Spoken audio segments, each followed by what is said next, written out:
Hello friends, I'm Dre. I am really glad you are here today to join me at a place that I have never been able to see live in action before. I always thought it'd be cool.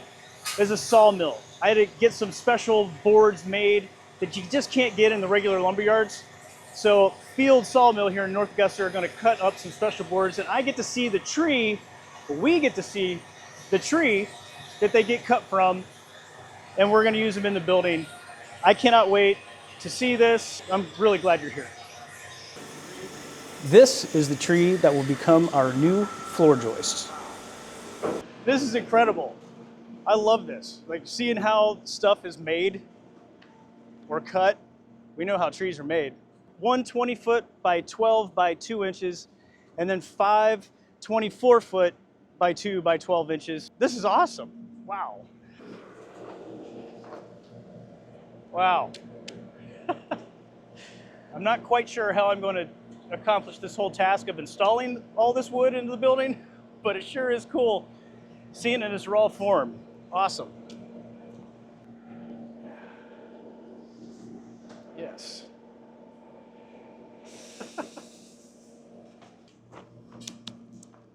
They're telling me they got to change the blade about twice a day, and it depends on how many knots are in the board. You might have to do it more or less, depending. That's a pretty heavy duty blade. I know they're making a lot of cuts. That cannot be a cheap blade to buy. That thing's got to be 8 feet long, maybe longer. Never seen anything like it. Pretty heavy duty.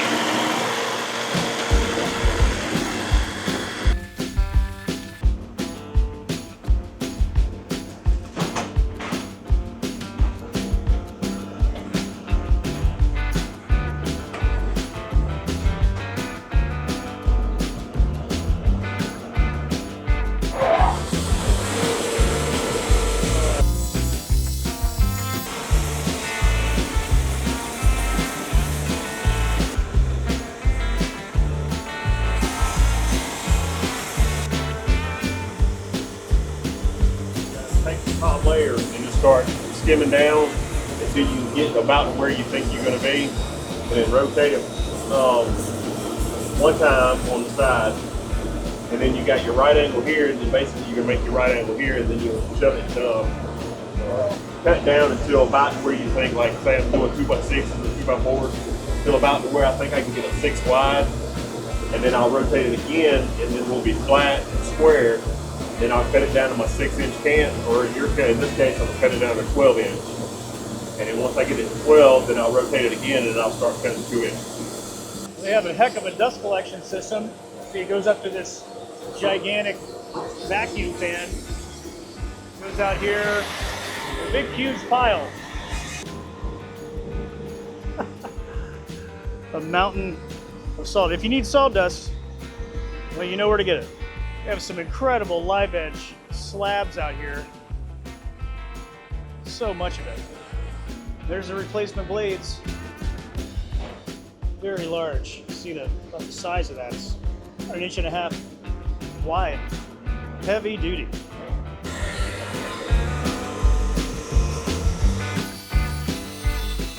And there is the first board cut from the tree that we'll use in the building. Unlike the first cuts, these boards will stay in place without them being labor-intensively removed from the stack. Once all the boards are cut, the front end loader will come around and pick them all up at once and carry them away. This is incredible. I love being able to see how these boards are made. Wow. I love the smell of this place too. It's like sawdust. Awesome. It smells like a big workshop out here. I was talking with Randy, the operator here. He's telling me all kinds of stuff about the mill. They go through about 5,000, I think that's what he said, 5,000 board feet per day on a day where they don't have too many distractions, like people like me coming up and talking to them and filming, paying their bills, picking up custom orders, stuff like that. What a great outfit. This all started just from a tree falling down and needing to cut it up, and then it turned into a business, and then here we are. I like to look around here and see all this wood and think, what the heck are people gonna do with all this live edge? In fact, I might take advantage of some of this live edge for the building, whatever we turn it into. I love dreaming. Cool place. Here comes the last board, or the last log. It's going to create our 20-foot piece and the one more 24-foot piece of lumber. I did learn that they have these two mills. The one that our boards are getting cut on right now is totally automated. So he types in 2 inches by 12 inches by 24 feet. It knows exactly where to go, even based on the contour, and accommodates for the thickness of the blade as well. So these are true 2 inches by 12 inches by 24 feet. No variation in that, which I think is incredible. This other mill that they used to use all the time, it was the only mill they had, is not automated. It's got a measuring stick on it, and you have to do more math to operate that. But they both put out a very nice product. This one just takes a lot less labor.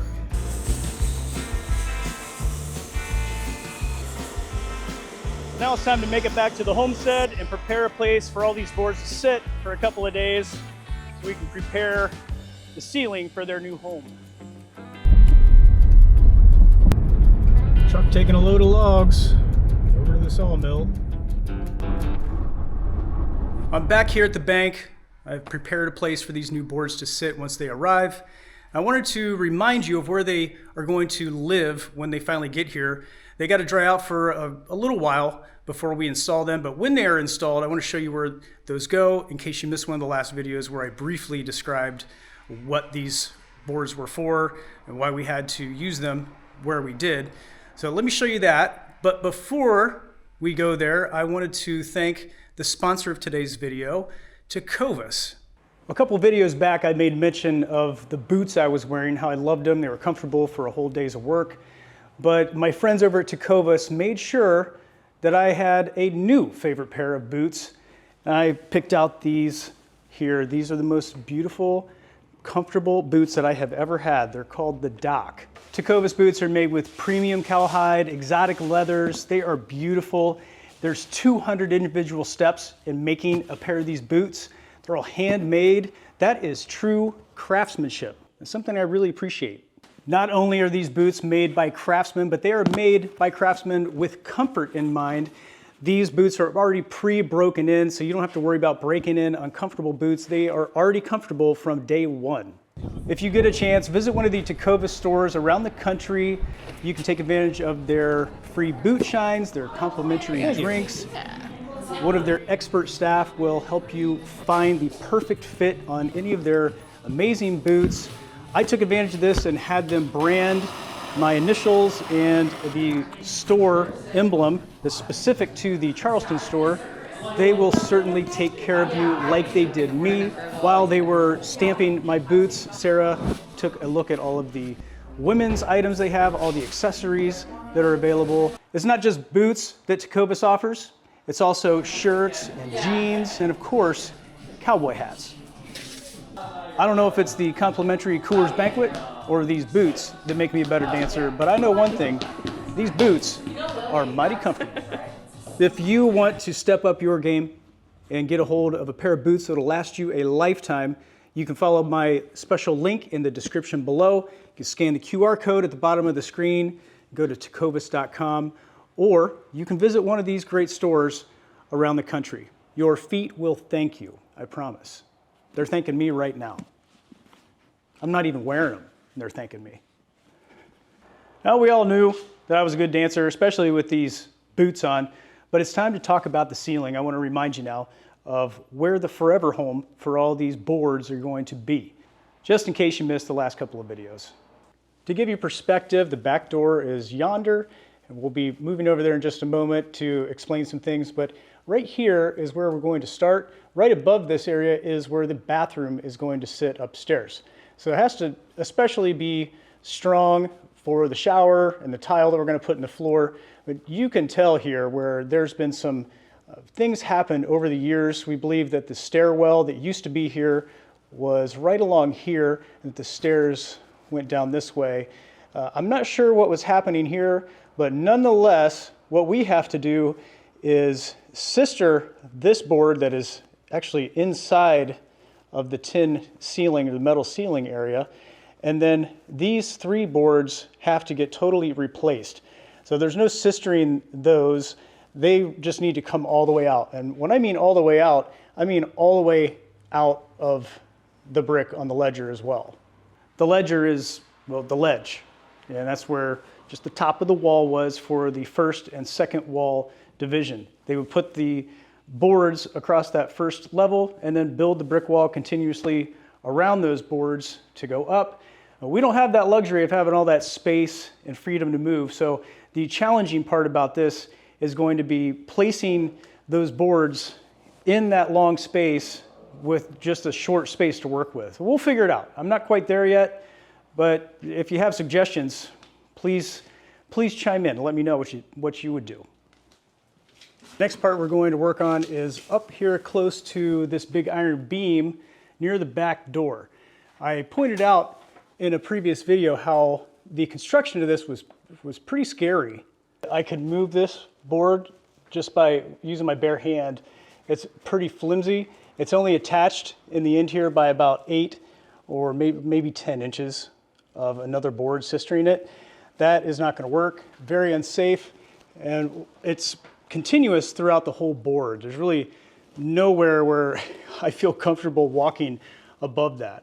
The same goes for this first board where there was a lot of water damage that came in from a couple of windows and a door upstairs. And if you look close, you see the white and discolored wood up there. That's just all signs of water damage from before. That's happening throughout these first 3 boards. Not so much on this third one. We might be able to salvage that board, but it does look like a sistering up here might be necessary because there's some water damage towards the top of it. I brought you upstairs to show you the upper part of the floor. You might have seen it in the background of some other videos, but seeing it up close is different. You'll realize how unsafe this actually is. We've always been reluctant to walk in this area, although we have had to get to the windows for a couple of things. It's not totally unusable, but it's not safe. It's not flimsy, but I don't really trust any of the structure below that.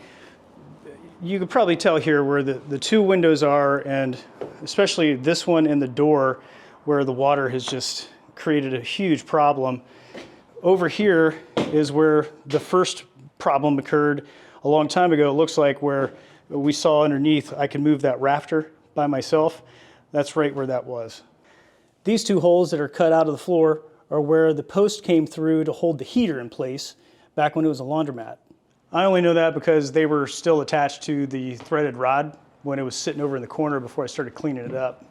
Now the door is off because I'm doing a refinishing. I'm not going to show you too much of that. That's another video happening. But here, the floor has been replaced up to this point. I'm assuming that this whole area was rotted out at one point, and this was a temporary fix some time ago, because that straight line would indicate that there was some repair that happened there, and that's probably not how it was intended by the builder to look. And this is obvious water damage. I could probably just shove my whole finger. Yeah, it's very soft.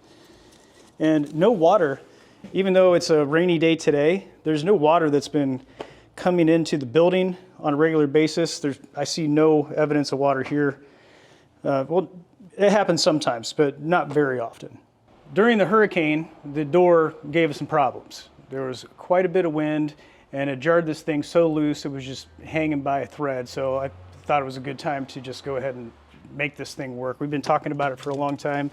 So that's in process. We're just waiting on some putty to dry today so we can get that thing sanded. But that's a whole nother video you'll enjoy in a couple days. Okay, I've cleared out a space. They just got here with the boards. So we're gonna put them right here next to the existing boards that were here for the same purpose. They just sat here too long and they got all twisted up. So we can't use them. And they're bigger than what I actually need. So now we have the right stuff. I'm so glad that they're here. I can't believe that I actually found a place to cut these boards. And this is the first time we're ever going to use the front door for anything. I made this rolling cart to assist because I figured I'd just be moving all these by myself. They're a little heavier than what Sarah is capable of handling. So hopefully the guys on the truck will give me a hand. If not, I'll be able to use that cart and and deal with it. But I'm going to get them in here one way or the other.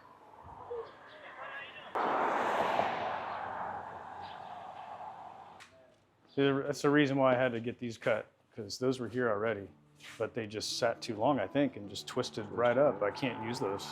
Some of them, regardless, even like you tighten the best you can and stuff like that. There's no airspace in between.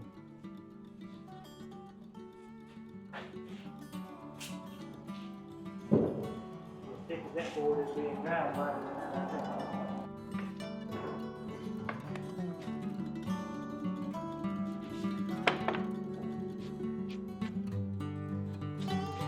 Swing on around, Johnston.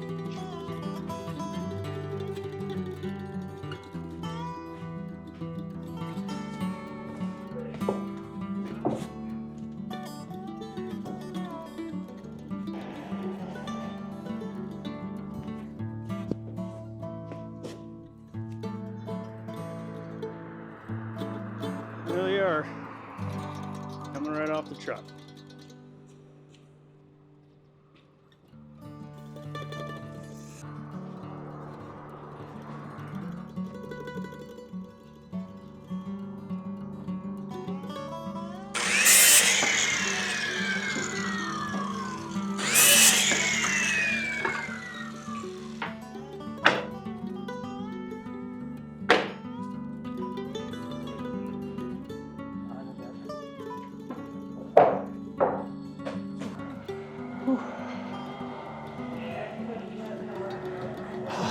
These boards are not light.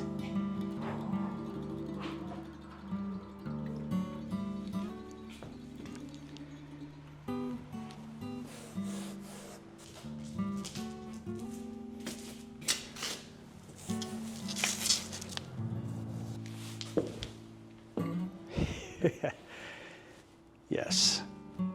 We're all loaded in.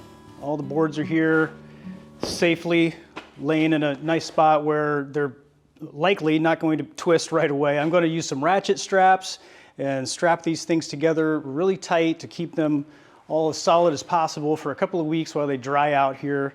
I think they should be good to go. The guys that really know what they're talking about told me a couple tips on what to do, how long to wait.